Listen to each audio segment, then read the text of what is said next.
Magandang araw po muli sa ating mga kamatalino at kamatyaga. Ngayon naman po ay ating aaralin ang subtraction of integers on number line. So muli po nating makikita ang ating number line. Ito po ang ating number line. So it is plotted with respect to the origin or ang ating pong 0. Sa left side po ay makikita natin ang ating negative numbers. Sa right side po ang ating positive numbers.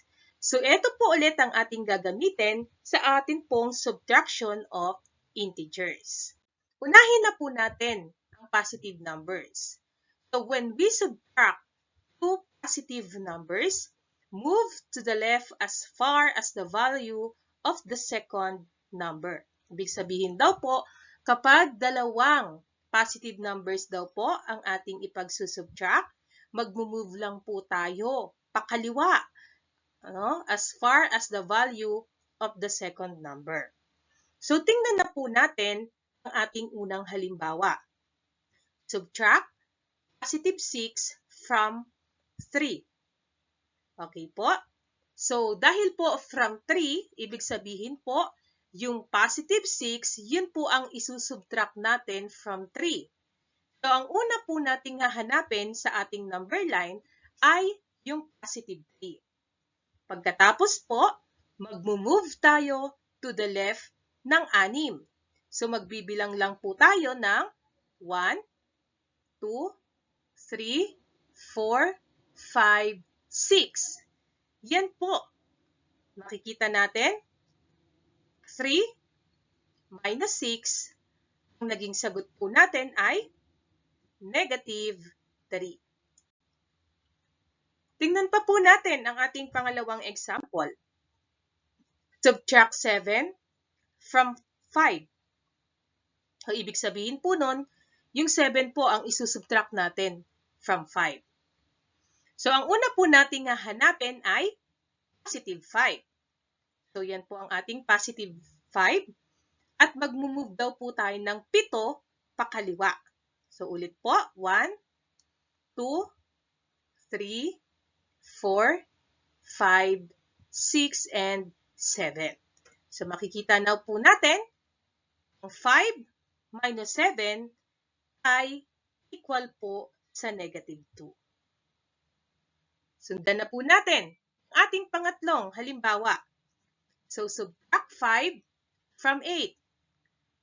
Gamitin po natin ulit ang ating number line. Since it is subtract 5 from 8, una po nating hahanapin ang ating positive 8. At simula po sa positive 8, magbibilang po tayo pakaliwa ng 5. 1, 2, 3, 4, and 5. So, ibig sabihin po niyan, 8 minus 5 is equal to positive 3. So, ganyan po kapag positive numbers ang ating ipag-subtract. What if naman po, parehas na negative numbers? So, when we subtract two negative numbers, we'll just move to the right as far as the value of the second number. Halimbawa po, subtract negative 9 from negative 4. So, susubtract daw po natin yung negative 9 mula sa negative 4. So, sa atin pong number line, ang una po nating hahanapin ay negative 4. And then, mag-move daw po tayo pakanan ng 9. So, count po tayo. 1, 2, 3, 4, 5, 6, 7, 8, 9. So, ayan na po. After po nating mag-move ng 9, ano pong naging result?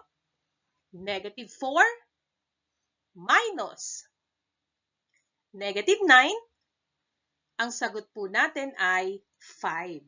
Nakikita po natin dyan. Sige po, sundan na po natin ng isa pang example. Let's say subtract negative 7 from negative 3. So, using our number line, isusubtract daw natin yung negative 7 mula sa negative 3. So, ang pasimula po natin ay negative 3. At saka po tayo magbibilang ng 7 pakanan. So, 1, 2, 3, 4, 5, 6, 7. So, ang end po natin ay positive 4. Ibig sabihin po niyan, negative 3 plus or minus 7 or minus negative 7 is equal to positive 4. Okay? And that is equal din sa negative 3 plus 7. That is positive 4. Okay? So, tingnan na po natin ang ating huling halimbawa.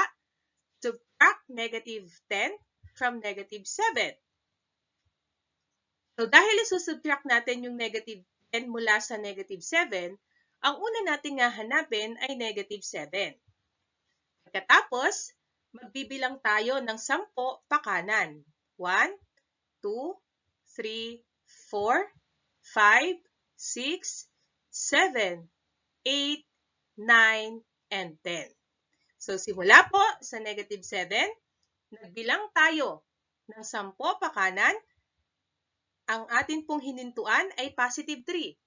Ibig sabihin lang po niyan, ang negative 7 minus negative 10, ang answer po natin ay positive 3. Same lang din po yan kapag negative 7 plus 10, ang answer po natin ay positive 3. So, ganyan lang po kadali ang ating subtraction of integers using the number line. Muli, mga kamatalino at kamatyaga, thank you for watching and don't forget to like and subscribe.